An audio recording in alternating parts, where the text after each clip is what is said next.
Dobrodošli u 179. emisiju Poslovnog plana. I u ovoj emisiji među ostalim nastavljamo pričati o gorivima inflacije i u siječnju najvišoj u Europi. Izvorno, inflacija je uvijek monetarni fenomen i monetarna je politika izvrstan alat za borbu protiv nje, onda kada je ona vođena viškom potražnje i inflacijskim očekivanjima iza kojih stoji tiskanje novca. No postaje lošim alatom ako je vođena strukturnim šokovima na strani ponude. Ovoj našoj inflaciji ima od svega pomalo. Danas ona uglavnom jest strukturna. No moramo li pritome zatvarati oči pred činjenicom da naša monetarna masa raste višestruko brže od prosjeka eurozone? Nikada do sad Hrvatska nije bila ovako obilno zalivena novcem. Rastu svi monetarni agregati i to još od vremena pandemije kada smo bili plaćeni da ne radimo. Izdašna evropska slavina i turizam na hrpu su dodali novu, pa iako rast količine novca sam po sebi nije uzrok, posve sigurno inflaciju ne gasi. Mi imamo na razini eurozone veliko povećanje raspoložive monetarne mase i primarnog novca, koji su recimo u odnosu na BDP. Kad se korigira za rast BDP-a i za rast cijena je oko 50% povećanje monetarne mase. U grubo, samo je gotov novac u optjecaju od 2019. do prošle godine porastao s 4 na 9,5 milijardi eura, a agregat M1, dakle gotovina i depozitni novac, gotovo 80%, u eurozoni oko 26%. Doduše nominalno, dakle neprilagođeno za inflaciju, no razlika je i golim okom vidljiva. Stoga ne treba čuditi to što je prosječni rast cijena u posljednje 2 godine oko 13%, a u eurozoni oko 8%. Struktura hrvatskog gospodarstva je snažno oslonjena na turizam. I sad svako gospodarstvo oslonjeno na turizam ima taj aspekt da su cijene nešto više nego u sličnim gospodarstvima i da kad se desi inflacija brže rastu. To možemo standardizirati na nekakvoj međunarodnoj razini kao dubrovački fenomen. Znači, kad imate okoliš u kojem je turizam jako važan, taj okoliš se u principu karakterizira visokim cijenama i njihovom specifičnom strukturom. I drugo, cijene žestoko gura rast kupovne moći. Sjetimo se, prošlogodišnji je crni petak bio rekordni, u samo jednome danu potrošeno više od 120 milijuna eura. Rast potrošnje nema podlogu ni u produktivnosti, ni u proizvodnji. U godini 24. samo povećanje plaća za oko, ako se dobro zapamtio, preko 14%. To vam je negdje oko 5% BDP-a povećanje, a pritom nije došlo do povećanja produktivnosti jer je zaposlenost rasla isto koliko i BDP. I sad kad imate 5% više potražnje, a nema što zadovoljiti tu potražnju jer BDP je ostao isti po uposlenom, onda naravno se na neki način to moralo kompenzirati.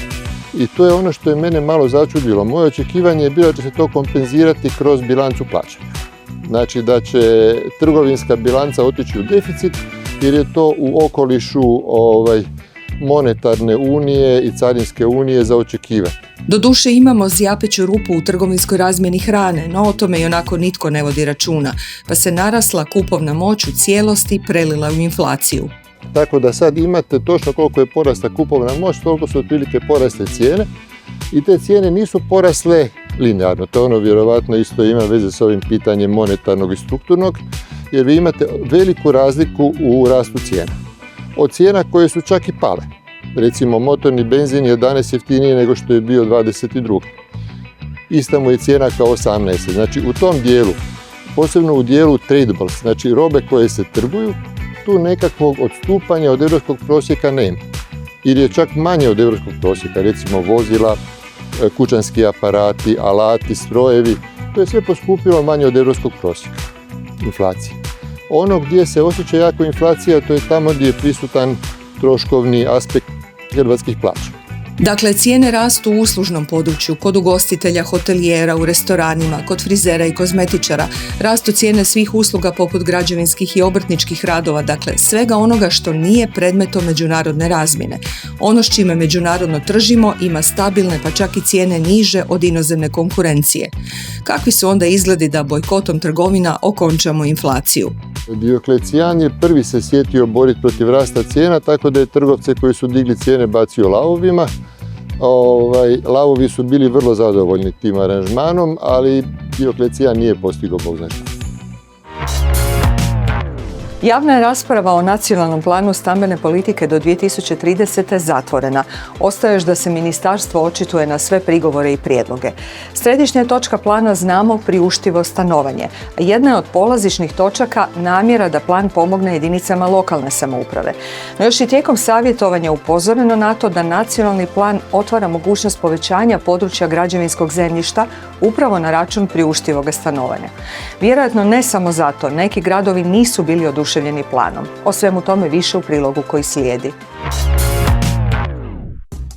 Dosad je na prijedlog ključnog dokumenta za rješavanje problema priuštivog stanovanja stiglo oko 300 primjedbi, na koje se ministarstvo tek treba očitovati.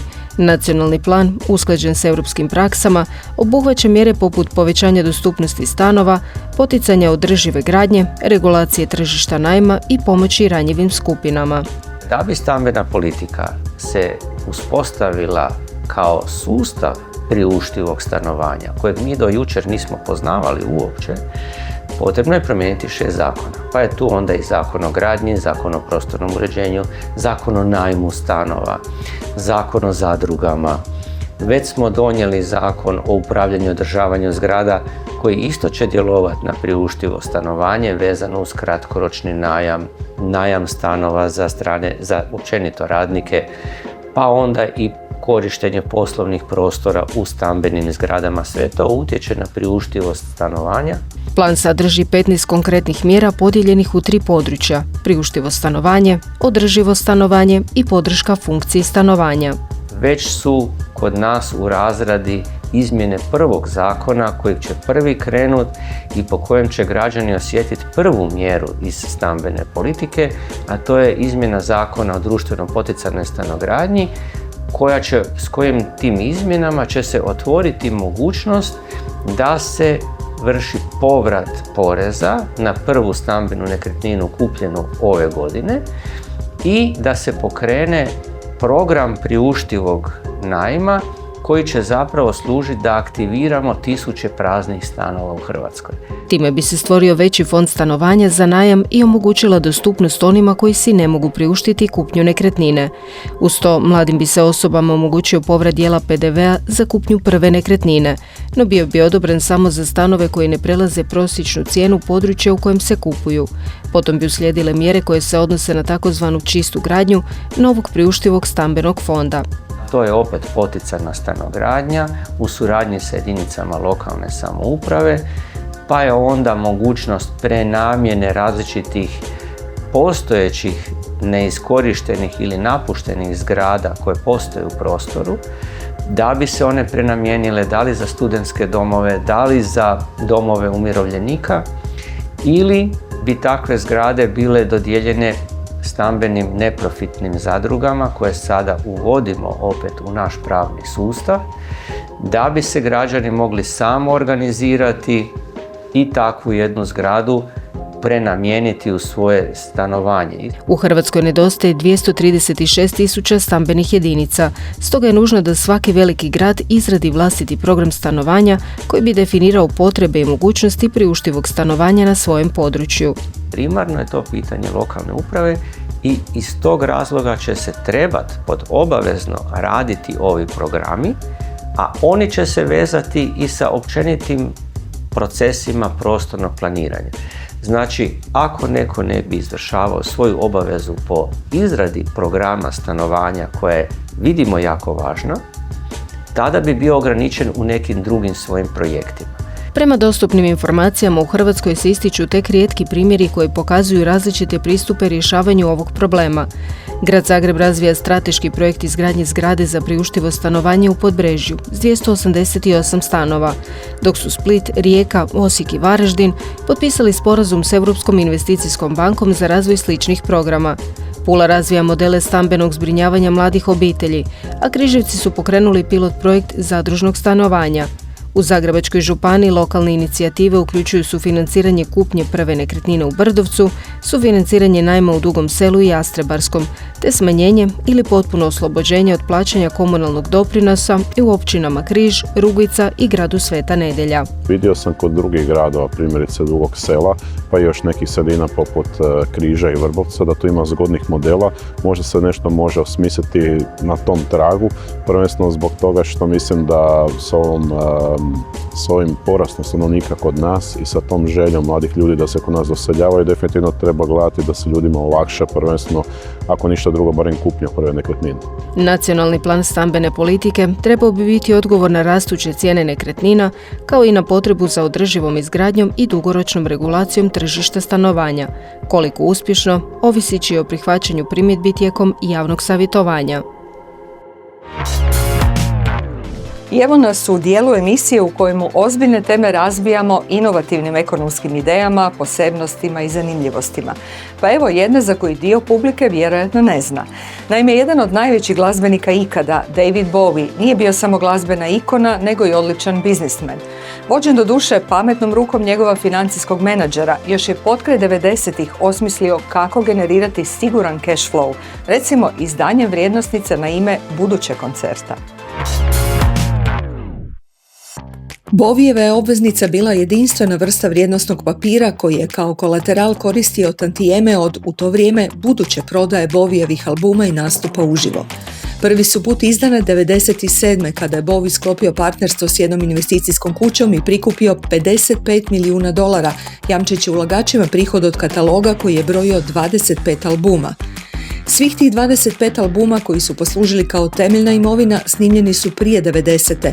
i uključivali su klasike poput The Man Who Sold the World, Ziggy Stardust i Heroes. Konkretno, njegova su prava na tantijeme od prodaje u SAD-u bila sekuritizirana u obveznice. Sekuritizacije se sjećamo iz 2008. kada je bila označena kao glavni krivac svjetske financijske krize. No ona je u praksi dobar mehanizam oživljavanja imovine i stvaranja likvidnosti. To je postupak u kojemu zajmodavac na temelju imovine izdaje vrijednosne papire koji se dalje prodaju ulagateljima koji za to dobivaju prinose. Bowiejeve su obveznice imale nominalnu vrijednost od $1000 s kamatom od 7,9% i dospijećem od 10 godina. Bile su tu ujedno prve obveznice koje su koristile intelektualno vlasništvo kao temeljni kolateral. Obveznice su bile privlačne ulagačima jer su predstavljane ono što se u to vrijeme smatralo stabilnim dugoročnim ulaganjem. No, obveznice su kupili investitori koji su iskoristili priliku posjedovati komadić omiljene rock zvijezde. Osim toga, vrhunske agencije za kreditni rejting, recimo Moody's, dale su obveznicama ocjenu investicijskog razreda, dakle imale su oznaku niskog rizika. Međutim, vrijednosti obveznica počela padati kako su internetska glazba i dijeljenje datoteka postajali sve popularnijim. Sve je to smanjilo prodaju albuma. To je očekivano rezultiralo i smanjenjem rejtinga Moody'sa 2004. godine i to s investicijskog razreda na 1 stupanj iznad statusa smeća. Danas bi ulaganju tako što ipak bilo ponešto suvremenije. S obzirom na razvoj tehnologije i na razvoj društva, općenito možemo biti sigurni da bi danas to bilo odrađeno preko kriptovaluta, odnosno točnije preko kriptotokena, kakve rade mnoge poznate osobe danas. No pojava legalnih online trgovaca glazbom obnovila je zanimanje za te vrijednosne papire, pa su Bowiejeve obveznice dospjele i otkupljene 2007. još za vrijeme njegova života, kako je i bilo planirano, bez neispunjavanja obveza, a prava na prihod od pjesama vraćena su Bowieju. Povratak u ozbiljne vode. U ratu trgovaca i potrošača mnogima nije jasna pozicija vlade, koja se ponaša djetinjasto aktivistički podržavajući bojkot, čime zapravo pere ruke od odgovornosti za neke od uzroka rasta cijena. Kakva je to poruka onima koji porezima i raznim drugim nametima pune proračun? Kako bi se trebala ponašati odrasla, zrela vlada i možemo li štogod naučiti iz nekih bjelosvjetskih primjera? Taman kada smo pomislili kako su vjerovanje da je svaki poduzetnik lopov prekrili snjegovi i šaš, eto nam vlade koja pokazuje kako se pravila i mudrost komuniciranja odnose na neke tamo druge. Otvorenim svrstavanjem uz građane, naime, vlada se ponaša kao da su im poduzetnici preoteli upravljanje, pa glede inflacije ne mogu činiti baš ništa. Ko je glavni krivac za inflaciju? Vlada, jer je dala previše novaca ljudima, prevelik rast plaća ali to im je trebalo da bi dobili izbore. Onda im se to vraća. A drugu stvar su fulali da nisu ojačali potrošačke udruge uoči uvođenja eura. I u trenutku kad je bio uvođen euro, potrošači nisu imali ovu snagu. Da su potrošači imali ovu snagu na trenutku uvođenja eura, ne bi bila ovolika inflacija. Da su oni bili ko kopci na svakoj cijeni, rekli krivo ste, imali ste euro podizanje. Da su tada potrošačke udruge to radile, danas bi cijene bile puno niže. Sve su vlasti najveći dio vremena pragmatično populističke, no ovakav novi biser u ionako zašiljenom odnosu prema realnom sektoru ne pomaže koheziji društva. Upravo suprotno, rastače je. Da nije bilo Bujasa i udruge Glas poduzetnik, ne bi se ni dogodili ti napreci koji su dogodili.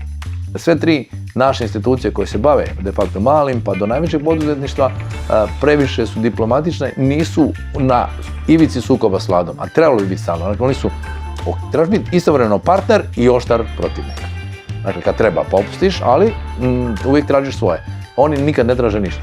Bar je to dojam. Dakle, ne kažem da nisu uvijek radili, da bi je Majetić, svi su oni pokušavali, ali uvijek se ih nisu i doživljavali ozbiljno upravo zato što nismo imali batinu.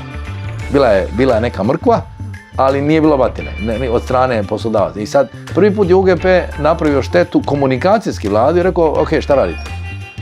I onda su realno pomogli vladi da riješi probleme poduzetnika. Onda god tiho pregovaraš, oni imaju prednost. A ti kažeš javno imamo problem s vladom, vlada će te slušati. Ali to se niko ne usudi. Jer ovdje bi recimo da postoji tako jak sektor, da postoji, neko bi jednostavno otišao prema vladi i rekao, ok, prestanite ovo, tušćemo vas za izgubljenu dobit. U međuvremenu vlada poručuje kako joj inflacija zbog obilatog priljeva PDV-a baš i nije u interesu, jer najveću štetu od inflatornih pritisaka, pa i političku vele, snosi upravo vlada, čime crno na bijelo pokazuje kako ne razumije ne samo komuniciranje, nego i važnost upravljanja inflacijskim i svim drugim očekivanjima.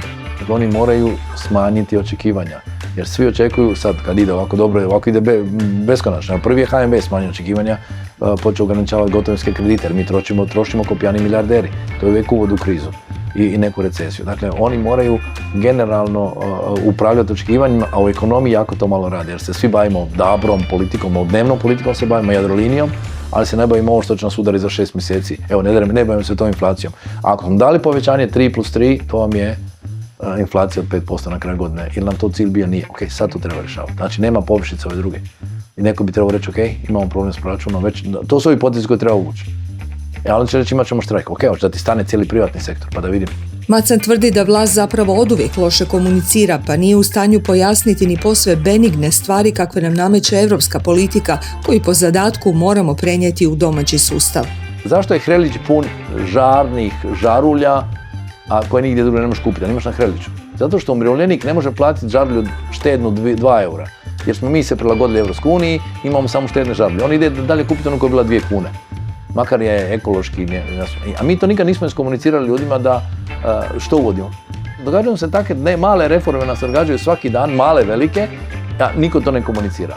Ako ima nekoga tko nije razumio, ovo nije priča o bojkotu. Ovo je priča o načinu na koji ni jedna vlast ne bi smjela komunicirati s rukom koja je hrani. Bez obzira na još uvijek negostoljubivu poduzetničku klimu, start-upovi ne gube entuzijazam. Vjerojatno iz toga što ih i lokalne zajednice raznim načinima guraju i potiču. Upravo u tijeku akcija Zagrebačkog zicera, inovacijsko natjecanje u organizaciji Europskog digitalnog inovacijskog centra za primjenu umjetne inteligencije u zdravstvu i medicini. U Hrvatskoj se svake godine bilježi oko 3000 novih slučajeva raka dojke, što ga čini najčešćim oblikom raka među ženskom populacijom. Na razini Europske unije brojke su još veće. Godišnje se dijagnosticira više od 350.000 novih slučajeva.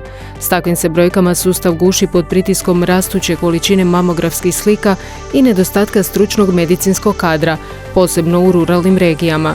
Upravo zato umjetna inteligencija nudi revoluciju u klasifikaciji lezija dojki na mamografskim snimkama. Mamografske snimke su dugo već pozadina, odnosno osnova ranog otkrivanja raka dojke. To je ekspertski posao, za to je potreban dugoročni trening i ekspertiza. Međutim, zasniva se na pregledanom velikom broju slika. Metode učenja, strojnog učenja koje su bitni dio umjetne inteligencije, naravno omogućavaju da današnji algoritmi uče iz jako velikog broja slika. Znači, iz jako velikog broja slučajeva što je ljudski nedostižno. Zbog svojih mogućnosti, umjetna inteligencija može postići razinu preciznosti u ranom otkrivanju raka dojke koja nadmašuje ljudske sposobnosti. Dugoročno gledano, u suradnji sa ljudskim ekspertima, ovakvi sustavi će smanjiti broj neotkrivenih slučajeva raka i ostati efikasni u tom smislu da ne povećaju broj onih slučajeva koji su lažno otkriveni. Prema tome, istovremeno bi trebali poboljšati kvalitetu života pacijenata i smanjiti troškove zdravstva. Kako bi takvo rješenje čim prije pronašlo put do zdravstvenog sustava, započelo je inovacijsko natjecanje u organizaciji Europskog digitalnog inovacijskog centra za primjenu umjetne inteligencije u zdravstvu i medicini. Projekt koji koordinira Institut Ruđer Bošković okupio je 14 timova iz Hrvatske, odabranih među 34 prijavljena tima i više od 100 natjecatelja, kako bi razvili prototipove AI aplikacija za rano otkrivanje raka dojke. Ovo je natjecanje bitno s nekoliko aspekata. Jedno je da mi njime želimo potaknuti nove startupe u području primjene umjetne inteligencije u zdravstvu. Drugo je da želimo uključiti medicinske eksperte u taj proces jer su oni nužni. Znači, razvoj rješenja u zdravstvu baziranih na umjetnoj inteligenciji je nemoguć bez suradnje ova dva segmenta stručnjaka. Upravo je sad počelo razdoblje kada se ta aplikacija razvija i očekujemo da ćemo sad u 3. mjesecu imati ta prva najbolja rješenja, koja naravno će se uvijek u budućnosti moći unapređivati, tako jednom kad se nešto krene nije gotovo, već uvijek može unapređivati. Timovi će razvijati modele putem umjetne inteligencije koje među ostalim razvrstavaju lezije prema riziku od karcinoma, označavaju sumnjiva područja na snimkama imitirajući rad iskusnih radiologa, ali i dizajniranju korisničkih sučelja koja liječnicima olakšavaju tumačenje rezultata. Za te će zadatke natjecatelji koristiti stvarne mamografske podatke uz strogo poštivanje privatnosti. Pobjednici natjecanja bit će poznati već u travnju. Prošlogodišnji su pobjednici razvili rješenje za problem rane rehospitalizacije uz pomoć umjetne inteligencije. Bilo je jako dobro to da smo mogli zapravo sudjelovati u čitavom razvoju tog rješenja, od samog istraživačkog razvoja modela umjetne inteligencije preko medicinske interpretacije do samog razvoja aplikacije koju bi liječnici na kraju koristili, tako da je to nekako cjelokupni taj zahvat. I pa trenutno se bavimo pronalaskom načina implementacije u bolnice. Postoje problemi sa pristupom medicinskim podacima za koje postoje vrlo stroge regulative koje su trenutno još i nedovoljno definirane i u procesu smo pronalaska partnera s kojima bismo mogli raditi jer glavni nam je problem znači pronalazak tih podataka. Projekti poput AI4Health.cro potiču inovacije, ali otvaraju put prema učinkovitijem i dostupnijem zdravstvenom sustavu. Ovakve inicijative dokazuju da tehnologija kada se koristi s ciljem može imati ljekovit utjecaj na zdravlje i društvo. Toliko danas od vrijedne ekipe Poslovnog plana. S novim se, nadam se, jednako zanimljivim pričama gledamo i za 7 dana, srijedom na drugom. Do tada ostajte nam dobro. Bok.